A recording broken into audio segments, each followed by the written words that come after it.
Assalamualaikum warahmatullahi wabarakatuh. Selamat datang kawan-kawan semua di channel Riam Biru. Terima kasih banyak untuk kawan-kawan yang sudah berkenan hadir di channel ini. Dan pada kesempatan kali ini ada satu cerita datang dari Mbak Reni di Bondowoso, Jawa Timur.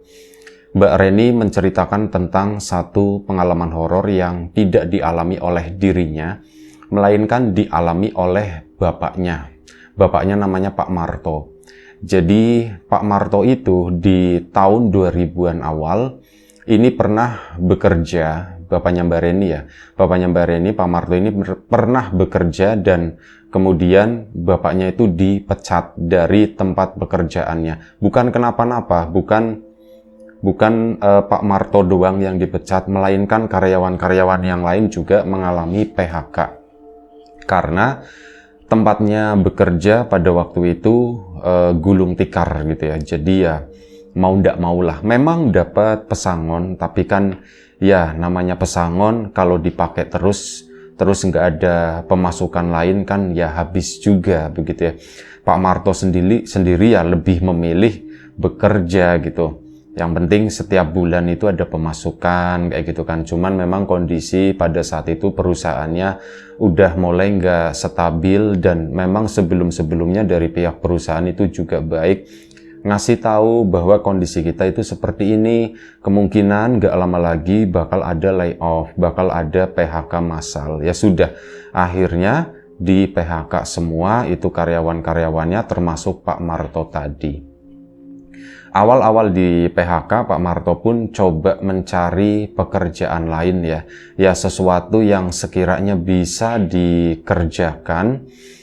Tapi begitu, udah sekitar 1,5 bulan Pak Marto nyoba nyari pekerjaan, cuman belum dapet. Memang dapet, ada satu tawaran, ada lowongan, dan kemungkinan besar Pak Marto diterima di sana. Tapi setelah dipikir-pikir, di situ itu ada dua hal yang bikin Pak Marto ndak suka.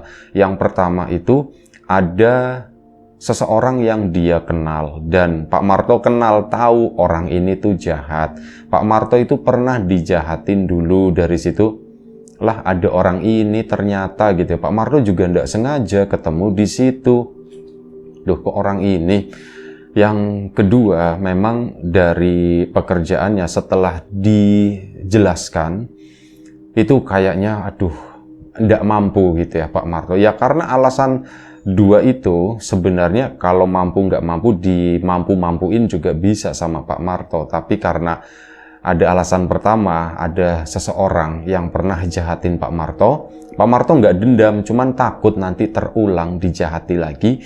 Jadi Pak Marto itu lebih memilih untuk udahlah yang ini aku lepas ya. Akhirnya 1,5 bulan nggak dapet lah pekerjaan gitu ya. Mulai mikir lagi gimana ya, dan Pak Marto pun lah udahlah sementara daripada Bapak siang hari golar-goler di situ di rumah gitu ya, nggak ngapa-ngapain, Bapak tak ngojek aja. Loh Pak, kalau ngojek gitu kan di pangkalan waktu itu belum ada ojek online ya, tahun 2000-an awal. Nah ini kan nanti kalau di pangkalan gitu kan mesti daftar atau apa gitu Pak. Gimana caranya Pak? Lah itu mah gampang kata si Bapak.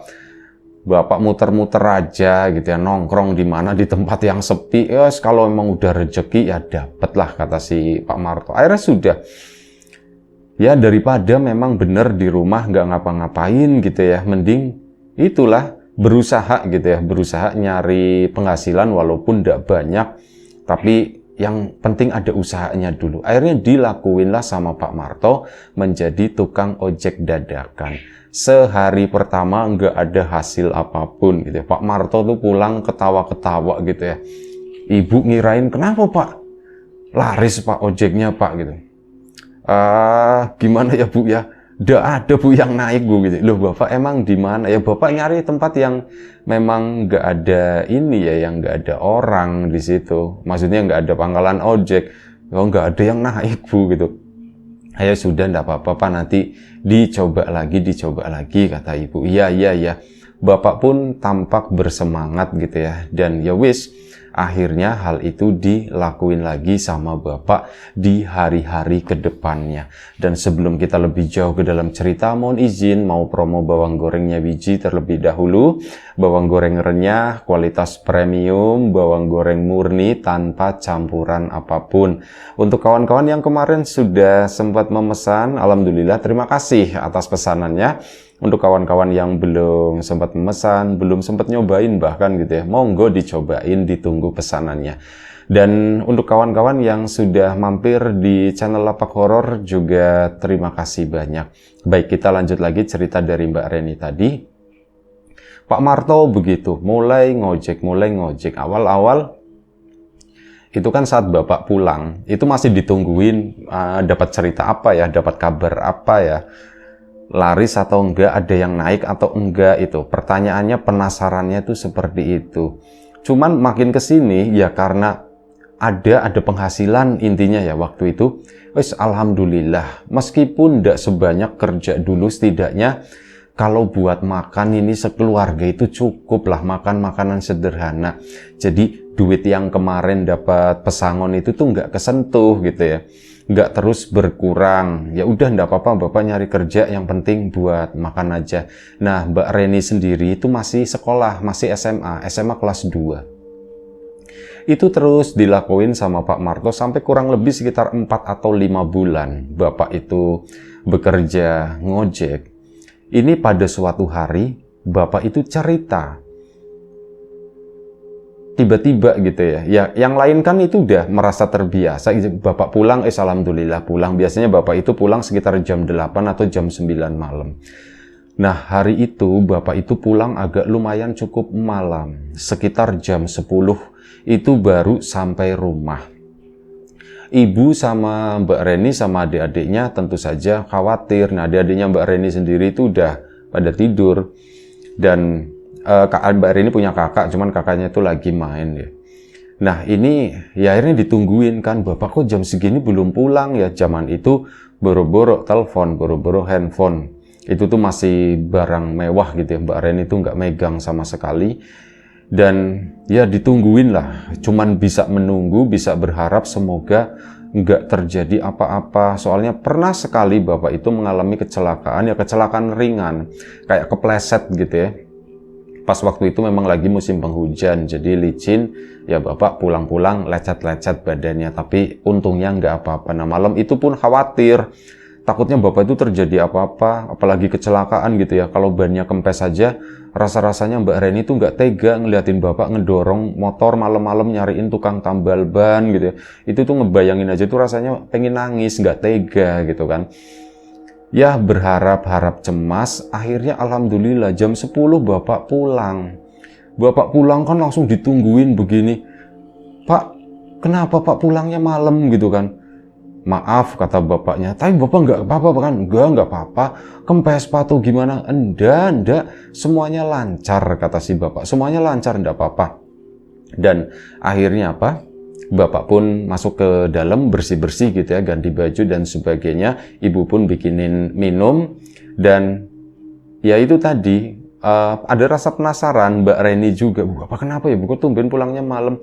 Ya ditungguin lah, nggak langsung tidur. Nanti nunggu Bapak mau istirahat atau dapat instruksi dari Bapak. Udah Ren, udah malam, tidur dulu sana. Nah itu baru Mbak Reni tidur. Kalau belum ada instruksi, ya udah aku mau nemenin Bapak dulu. Kasihan Bapak itu baru pulang. Akhirnya sudah Bapak selesai, duduk di ruang tengah di sana, ngobrol-ngobrol lah. Dan Bapak itu cerita, Pak, pernah Mbak Reni nanya, Pak, kenapa pulangnya malam tumben? Apa ada penumpang yang jauh atau bagaimana? Penumpang jauh sih enggak, kata Bapak. Cuman, jadi begini, kata si Pak Marto tadi ya. Jadi gini, Bapak itu tadi udah mau pulang, ya sekitar jam 8 lah. Nyampe sini mungkin jam 8:15 atau jam 8 kurang waktu itu, kata Bapak. Bapak habis nganterin orang, udah Bapak itu mau pulang. Nah saat mau pulang, Bapak itu ngelihat ada yang lewat jalanan sepi gitu kan. Dan Bapak itu ngelihat ada seorang perempuan, seusia kamu lah segini gitu ya. Itu jalan sendirian, dia tuh pakai kerudung, warnanya tuh serba hitam dari atas sampai bawah. Bapak udah ngelewatin gitu aja papasan. Terus tak liatin loh, kok anak kecil gitu kan, malam-malam begini, mau kemana? Ini daerah sana kan sepi gitu ya, takutnya kenapa-napa, takutnya rawan atau bagaimana. Bapak pun putar balik akhirnya. Pertimbangan itu Bapak itu ingat kamu Ren langsung. Ini kalau seandainya anakku Reni malam-malam jalan begini, yo aku pasti khawatir gitu kata Bapak. Dan udahlah, tak ini aja kata si Bapak. Tak tawarin aja, tak tanyain minimal gitu ya. Bapak pun putar balik ke situ. Bapak berhenti di seberang jalan. Motor tak matiin, helm tak buka. Bapak turun dari motor, nanya, Mbak, malam-malam mau kemana? Kata si Bapak itu tanya seperti itu. Si anak tadi itu bilang ya jawab, saya mau pulang Pak. Loh, rumahnya di mana memangnya? Rumah saya di depan situ. Masih jauh enggak gitu kan ditanya. Ini udah malam soalnya. Saya juga ya takutnya dia berpikir Bapak mau ngapa-ngapain gitu ya. Jadi Bapak pun cerita, saya punya anak seusia kamu dan pasti saya itu khawatir sebagai orang tua kalau misal anak saya jalan sendirian malam-malam begini. Kamu pulangnya kemana? Saya tukang ojek, kata si Bapak. Yes, Bapak belak-belakan di situ ya. Soalnya takutnya dia takut gitu ya. Niat Bapak baik mau nolong, takutnya nanti dia berpikir yang gimana-gimana kan. Saya itu tukang ojek dan saya itu punya anak seusia kamu. Tak jelasin Ren, tak sebutin namanya Reni, sekarang sekolah di SMA ini kelas 2, kata Bapak. Kamu mau kemana? Tak anterin aja gitu ya. Udah malam soalnya, kata si Bapak meyakinkan. Dan si anak itu dia pun akhirnya nyebrang ke tempat Bapak. Pak, rumah saya jauh Pak, katanya begitu. Loh, jauhnya di mana? Lurus terus Pak ke sana. Dia itu nggak menyebutkan daerah mana Ren. Dan ya sudah, jadi gimana kamu daripada ini malam-malam begini, saya itu khawatir, itu nggak tahu, pokoknya saya itu ingatnya anak saya Reni gitu. Kalau malam-malam begini, aduh, nggak tega ngebayanginnya, kata si Bapak. Ayo tak anterin aja, kata si Bapak. Ayo, wis terserah kemana, rumah kamu di mana, nanti kamu tunjukin aja jalannya, kata Bapak ya. Iya Pak. Nah akhirnya sudah, si anak itu pun bonceng Bapak, tak anterin. Bapak pakai helm lagi, nyalain motor, tak anterin ke sana jalan gitu ya. Tak tanyain namanya siapa gitu kan. Ya Bapak nanyanya biasa aja gitu ya. Namanya siapa? Kamu namanya siapa? Namaku Nita, katanya begitu. Oh, ya udah Dek Nita gitu ya. Ini kemana ya gitu ya. Kamu tunjukin jalannya ya, katanya. Iya Pak, tapi masih jauh, kata si Nita tadi. Ya sudah, enggak apa-apa. Akhirnya Bapak pun jalan ke sana. Pokoknya kalau mau belok atau mau apa, kamu bilang ya, takutnya kelewat, kata si Bapak. Bapak juga ya udah tua, mata itu agak remeng-remeng, kata Pak Martonya begitu. Oh iya Pak, baik Pak. Akhirnya udah tak boncengin itu terus sepanjang perjalanan pun ya enggak terlalu banyak ngobrol. Bapak juga nggak maulah nanya-nanya kenapa sih kamu pulang malam, ya mungkin dia lagi ada urusan atau apa gitu. Terus Bapak niatnya cuma mau nolongin. Bapak jalan terus, cuman yang aneh begitu Ren, ini jalanan kok kayak nggak ada pertigaan, nggak ada perempatan ya. Jalan kok lurus terus, mana jalanannya gelap, nggak ada satu lampu pun. Cuman ya begitu, aspalnya itu halus, kata si Bapak. Bapak itu tahu loh daerah ini, ya memang kesana-sananya sih nggak terlalu tahu, cuman tadi yang dilewatin itu tahu. Tapi anehnya begitu, jalan itu nggak ada pertigaan, nggak ada belokan apapun. Ini sebenarnya di daerah mana sih ya? Bapak itu wis lah nyasar-nyasar juga dari tadi, cuman lempeng gitu doang, nanti pulangnya gampang, tinggal lempeng udah sampai ke rumah. Itu Bapak jalan terus ke sana, nggak ketemu sama satu motor pun, sama satu kendaraan pun. Ya Bapak jadi mikir, lah rumah sejauh ini mau jalan kaki, jalannya gelap seperti ini. Mana pakai bajunya itu hitam-hitam semua, pakai kerudung, pakai gamis itu panjang hitam gitu ya. Ini kan nggak kelihatan. Nanti kalau misalnya ada kendaraan, terus si sopir itu nggak ngelihat itu karena warnanya hitam, jalannya kan di pinggir, masuk ke badan jalan. Takutnya nanti kenapa-napa kehajar gimana ya, itu pikiran bapak itu seperti itu. Terus ke sana lurus, loh ini perasaan udah jalan lama banget tapi kok nggak nyampe-nyampe ya gitu ya, ini nih hampir keluar nih dari Bondowoso, pikir si bapak. Dan akhirnya bapak pun nanya, Nak Nita, ini rumahnya masih jauh atau udah deket? Kata si bapak nanya begitu, dan si Nitanya pun jawab, sudah deket kok Pak, gitu. Jawab begitu, oh ya sudah, pokoknya kalau mau belok atau apa, bilang ya. Dan bapak lurus terus, lagi-lagi nggak ketemu yang namanya pertigaan, perempatan, atau belokan. Jalan itu lempeng, bener-bener lempeng. Ngalahin jalan tol. Oh, jalan tol itu masih ada beloknya, itu lempeng, bener-bener lempeng. Ya itu bikin bapak agak lumayan cukup ngantuk juga gitu ya. Tapi mau berhentian ndak enak gitu ya, bapak serba salah loh. Wis tak jalanin, terus bapak nggak banyak ngomong, terus aja ke sana. Bapak itu ngerasain, ini kok kayak jalan itu diulang-ulang ya. Perasaan aku udah ngelewatin ini deh. Sudahlah, mungkin mirip, mungkin sama. Dan sampai akhirnya si Nita tadi itu bilang, Pak nanti di depan belok. Oh iya, belok kiri kanan, kanan Pak. Oh baik, bapak ke sana, bukan pertigaan, jalannya itu memang belok gitu ya. Belok kanan, oh belok kanan, ya wes. Belok kanan, akhirnya sudah. Nggak lama dari situ si anak tadi, si Nita itu pun bilang, Pak nanti di depan itu belok kanan lagi, di situ ada perkampungan. Oh iya baik, kesanalah. Dan memang ketemu perkampungan tadi, cuman perkampungannya itu memang agak sedikit beda. Jadi ada gapura kecil itu terbuat dari bambu-bambu yang diikat sedemikian rupa, ya memang lumayan cukup bagus. Cuman di kampung itu benar-benar gelap. Satu-satunya cahaya itu cuman motor bapak. Maksudnya begini, di kampung itu nggak ada listrik, belum ada listrik sama sekali. Itu cuman pakai obor-obor dan yang lain-lain. Rumah pun masih rumah-rumah gubuk. Bapak masuk ke situ. Udah masuk, ini kampungnya gitu kan. Bapak nanya, iya Pak betul ini kampung saya.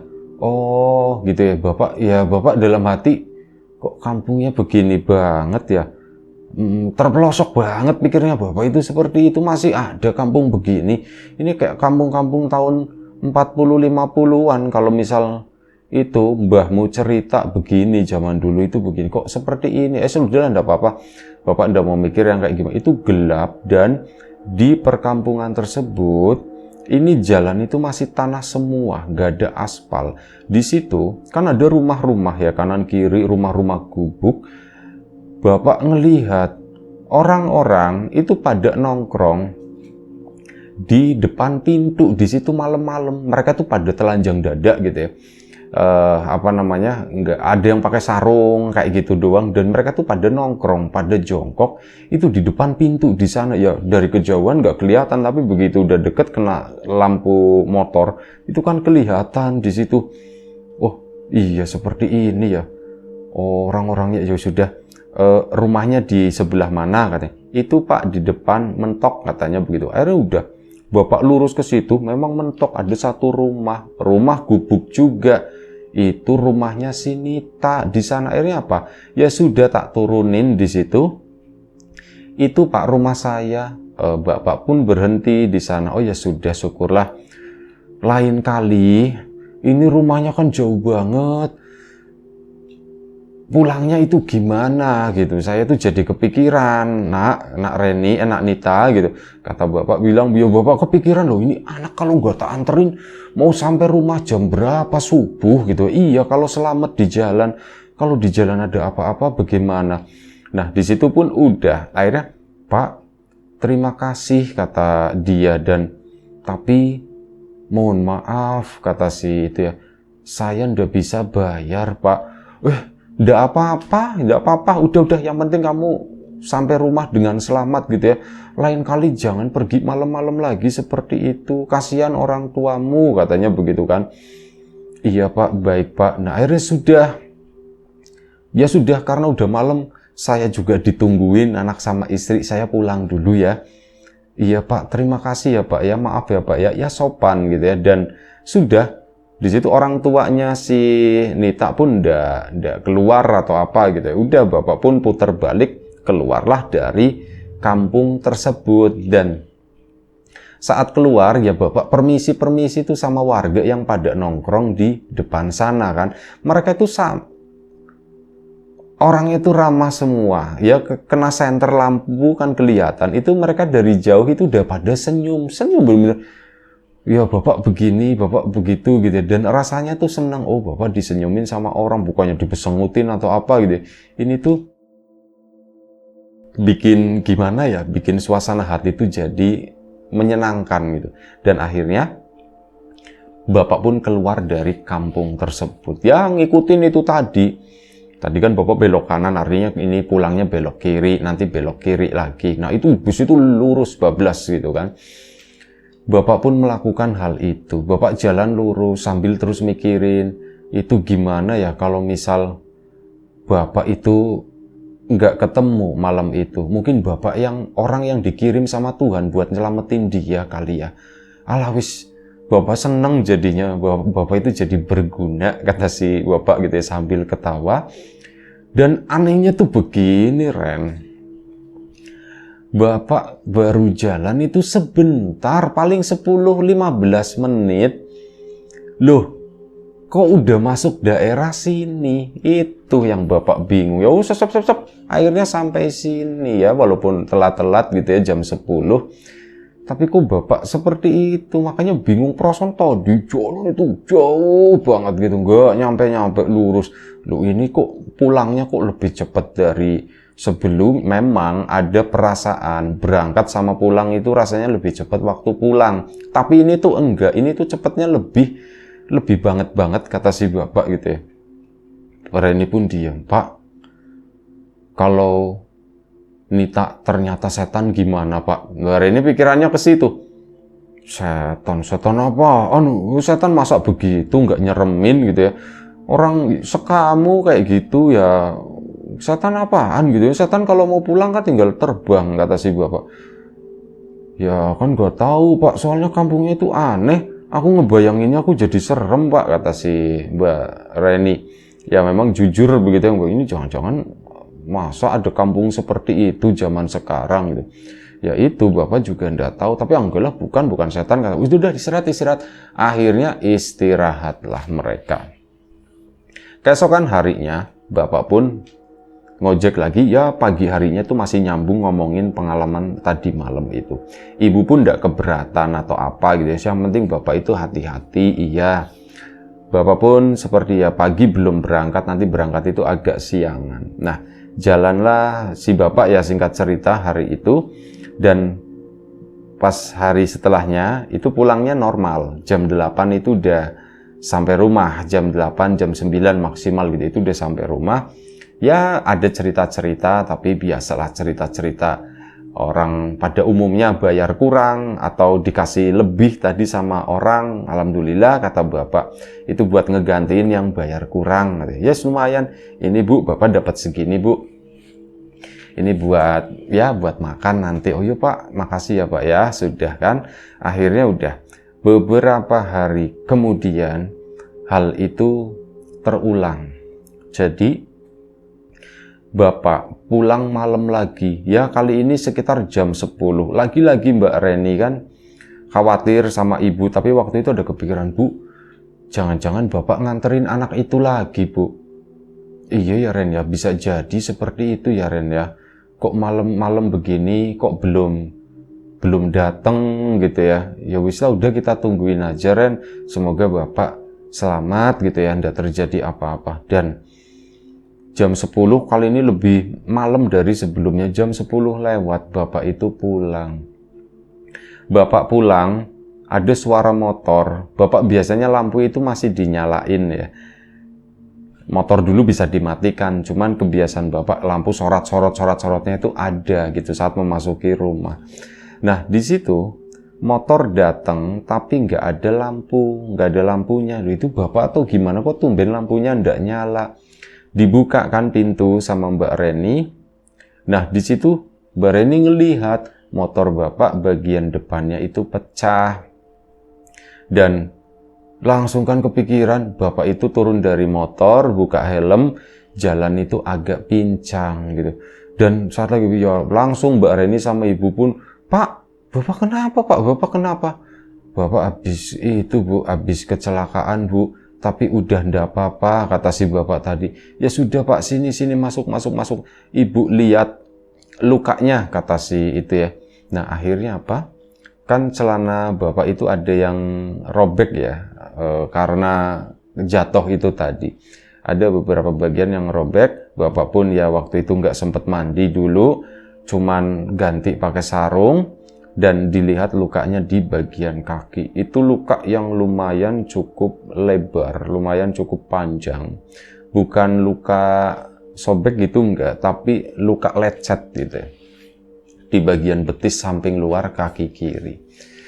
Nah, ngelihat luka itu, ibu nanya, Pak, ini apa Pak? Oh iya Bu, ini udah diobatin, kata bapak. Diobatin sama siapa Pak? Sama itu, sama keluarganya yang dulu itu sih, yang bapak anterin. Oh yang itu Pak, yang pakai kerudung hitam semuanya itu Pak. Iya Pak, gimana ceritanya gitu kan. Mbak Reni kan udah mulai penasaran dan udah ada pikiran kalau itu tuh setan. Nah malam itu tuh begini, bapak lagi nganter orang. Bapak bukan nganter Nita, bukan, bapak lagi nganter orang, ya seorang anak muda gitu ya. Dan begitulah, dia itu agak habis minum kayaknya, agak-agak meyek gitu kan. Dan Pak, anterin Pak, saya pulang Pak gitu. Oh ya, kemana Mas gitu? Ke daerah sini Pak, tolong Pak. Ini kepala saya itu udah muter-muter begini, udah miring-miring begini. Ya udah, yuk, naiklah si pemuda tadi. Dan udah tuh tak anterin sampai ke rumahnya. Nah udah tak turunin di situ, dibayar lah. Bapak udah terima bayaran, keluarlah dari kampungnya tersebut. Saat keluar, nggak tahu, bapak nggak kenal, nggak apa, tiba-tiba bapak ada yang nendang motornya dari belakang. Jedak bapak oleng, bapak pun jatuh sakit gitu ya. Dan bapak mikir, wah ini jangan-jangan waktu itu belum zamannya begal, itu mungkin belum banyak kayak sekarang ya, itu oh ini jangan-jangan rampok nih, motorku mau diambil nih atau apa gitu ya. Sudah pasrah gitu ya. Bapak jatuh gitu kan, ngerasa aduh ini kaki kenapa ya, aduh patah nih. Alhamdulillah ndak patah. Motor pun tergeletak. Orang yang nabrak bapak ternyata kabur dia. Mungkin dia nggak sengaja atau bagaimana ya. Ya wis lah, tak biarin, bapak pun sakit duduk di situ. Tiba-tiba ini ada yang datang, ada beberapa orang di situ. Pak, bapak kenapa? Nanya gitu kan. Oh ini saya jatuh tadi, itu ketendang sama yang naik motor tadi. Oh coba mana lihat lukanya. Akhirnya apa? Bapak pun ya bapak nggak kelihatan, gelap gitu ya. Tapi ini orang-orang tadi itu aneh, kata si bapak. Aneh kenapa Pak? Mereka tuh bawa lampu, tapi nggak tahu itu lampu apa. Kayak lampu badai begitu. Cuman cahayanya kan lampu badai kan cahayanya kuning gitu ya. Ini tuh ndak, cahayanya itu putih kebiru-biruan, kata si bapak. Ini lampunya bagus banget kayak gitu itu ya. Kalau mungkin zaman sekarang itu lampu-lampu LED yang di model seperti itu kali ya. Nah, ini tahun 2000-an itu belum ada. Ini lampunya seperti itu. Terus disenterin gitu kan. Bapak baru lihat, astagfirullahaladzim, aduh ini pasti perih banget kayak gini nih, kalau kena air gimana ya. Nah, sama ini ada beberapa orang di situ, ada bapak-bapak, ada perempuan juga, dan bapak baru nyadari ini orang dari mana sih. Bapak langsung keinget Nita. Dulu di kampungnya Nita orang-orangnya begini, pakai sarung-sarung sederhana, atasnya buka baju, bagian kepalanya itu pakai belangkon-belangkon gitu ya. Ini orang mana gitu ya. Pak sebentar ya Pak ya, kata si ini. Iya. Nah, mereka itu ngebuka sesuatu kayak semacam dari kain sapu tangan begitulah. Bapak pun, aduh ini pasti perih banget. Dan mereka pun akhirnya apa? Ini kayak daun yang ditumbuk halus. Nah, itu seperti itu wujudnya. Diambil sama mereka, terus dioles-olesin, diur-urin, diratain ke kaki bapak. Bapak udah siap-siap non. Ini pasti perih banget, dan ternyata enggak, bapak itu enggak ngerasain apapun. Loh, kok enggak kerasa perih, enggak kerasa apa ya?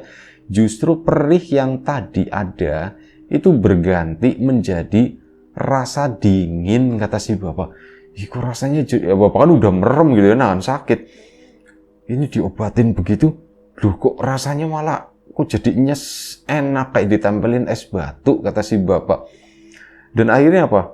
Bapak udah melek kan. Begitu udah melek ngelihat itu, oh ternyata udah rapet sama yaitu dedaunan itu tadi, dedaunan yang ditumbuk, ada lendir-lendirnya semacam itu.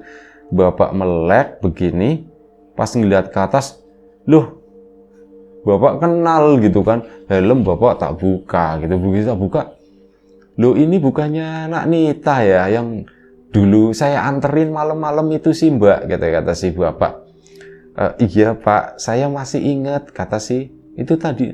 Dan dia tuh masih pakai pakaian yang sama, pakai kerudung, gamis hitam panjang. Iya pak, saya ingat, makanya saya datang ke sini. Ngelihat bapak tadi jatuh, ya sudah, akhirnya kami ke sini. Oh, pas kebetulan ya mbak ya. Iya pak, ya ini sebagai, inilah pak ucapan terima kasih dari saya, karena waktu itu bapak malam-malam rela nganterin saya, dan ya saya mohon maaf, saya ndak bisa bayar pak, saya ndak punya uang, kata si mbak Nitanya. Dan oh ndak apa-apa, bahkan udah pak, akhirnya apa? Ini udah kan, udah pak, ini ndak apa-apa, nanti daunnya misal pada jatuh, pada blur gitu ya, itu udah ndak apa-apa, nanti cepat sembuh, kata si orang yang ada di situ. Dan akhirnya bapak tahu, ini bapak sama ibu saya. Oh mbak, siapa sih bapak itu ngeliat, oh ini orang tuanya. Iya pak, saya dulu pernah nganterin Nita waktu pulang kemalaman. Oh iya terima kasih, kata si mereka itu. Dan akhirnya ya sudah, saya permisi dulu pak, hati-hati di jalan ya, itu kata si Nita. Bapak pun bangun ke sana. Motor itu nggak ada yang berdiriin, ya sudah nggak apa-apa, itu tugasnya bapak. Bapak berdiriin motor, mau pakai helm yang tadi bapak lepas itu kan. Begitu balik mau ngambil helm, mereka itu udah nggak ada, kata bapak. Loh, mereka kemana gitu ya? Bapak cariin, helm tak pakai, tak motor tak nyalain, bisa nyala, grem, lampu nyala kan. Tak santer-santerin motor gitu, bolak-balik, mana sih mereka, mau permisi, maksudnya itu belum permisi, belum apa, kok udah ndak ada. Ya udah, akhirnya bapak pulang, ya begitu, rasa sakit ada, pegel gitu, lebih tepatnya itu pegel saat jalan, mungkin habis jatuh benturan ya. Cuman kalau lukanya ini nggak kerasa, kata si bapak. Nggak sakit pak, nggak sakit, cuman ya itu, ini agak pegel di bagian paha, kata si bapak. Oh ya sudah pak, nanti istirahat aja. Bapak mau, nggak usah pak, nggak usah mandi lah, kata si ibu ya. Iya bu, nggak usah mandi bu, takutnya perih, kata si bapak. Akhirnya sudah, malam itu pun tidur, Mbak Reni itu berpikir, sumpah Nita itu bukan orang kayaknya, pikirnya Mbak Reni ya. Dan akhirnya sudah, keesokan paginya Mbak Reni itu penasaran, sembuh nggak lukanya bapak nih, sembuh enggak gitu kan. Pagi-pagi bangun, pak lihat lukanya pak, akhirnya dibuka sama bapak, lukanya itu udah kering. Itu benar-benar, hah pak, ada bekasnya, cuman udah kering. Pak ini luka udah kering gini pak. Iya tapi udah jangan digeletek. Jadi di atasnya itu kayak semacam ada selaput gitu ya. Memang ada bekas ini ya, lecet gitu panjang. Cuman kayak ada yang melapisi, dan lapisan luar itu tuh kayak udah kering. Dan bapak itu katanya udah nggak ngerasain apapun. Pak ini pengen tak cuilin itu, jangan, kata si bapak, udah nanti dulu biar sembuh. Pak aneh ya pak ya, kayaknya Nita setan deh pak, kata. Ya aku ngomong begitu, kata Mbak Reni. Bapak juga sekarang berpikiran seperti itu. Kenapa Pak Bapak berpikiran seperti itu? Ya, banyak keanehan di sana, kata si Bapak. Dan nggak tahulah gitu ya. Bapak juga nggak tahu, tapi setidaknya kejadian malam itu tuh kayak menjawab gitu ya. Ya Bapak nggak pernah bertanya-tanya sih, tapi apa yang kita tanam itu apa yang kita tuai. Nah gitu ya, ngomong ke Mbak Reni, kamu baiklah ke siapapun, dan belum tentu saat kamu baik ke siapapun, belum tentu balasannya sekarang. Bisa jadi nanti, katanya. Bisa dari orang yang kamu baikin itu, atau bisa jadi balasan itu datang dari orang lain, gitu kata si Bapak. Udah, kamu prinsipnya gitu aja. Sekarang Bapak ya percaya banget. Bapak niat menolong orang, nggak banyak nuntut, nggak dikasih juga nggak apa-apa. Ya alhamdulillah saat Bapak lagi susah begini, ada yang nolongin gitu kan. Iya ya Pak ya. Nah itu salah satu pelajaran yang didapat dari Bapak. Berbuat baiklah ke siapapun, nggak usah mengharap suatu imbalan gitu ya. Karena apa? Imbalan itu akan datang dengan sendirinya suatu saat nanti, saat kita lagi membutuhkan. Itu bisa dari orang tersebut atau dari orang lain. Itu aja satu cerita dari Mbak Reni, satu cerita pengalamannya Pak Marto. Terima kasih banyak ceritanya Mbak Reni. Kawan-kawan di rumah juga terima kasih banyak sudah nongkrongin gitu ya sampai menit ini. Semoga kita semua bisa mengambil sesuatu yang positif dari apa yang diceritakan oleh Mbak Reni, apa yang dialami oleh Pak Marto. Terima kasih banyak. Kawan-kawan subscriber, kawan-kawan membership, kawan-kawan yang udah kasih support dalam bentuk super thanks ke Riam Biru, terima kasih banyak. Kawan-kawan yang udah ngasih like, udah nge-share ke yang lainnya, kawan-kawan yang udah ninggalin komentar juga terima kasih banyak. Kawan-kawan yang sudah memesan bawang gorengnya Wiji, terima kasih banyak. Tentu saja yang belum memesan ditunggu pesanannya. Kawan-kawan yang sudah mampir di channel Lapak Horor juga terima kasih banyak. Doa terbaik dari kami untuk kawan-kawan semua, semoga selalu diberi kemudahan dalam hal apapun, termasuk kemudahan dalam hal rezeki. Yang sakit segera diberi kesembuhan, yang sehat tetap dijaga kesehatannya. Amin. Baik, sampai jumpa di episode selanjutnya Riam Biru. Jaga kesehatan kawan-kawan semuanya. Assalamualaikum warahmatullahi wabarakatuh.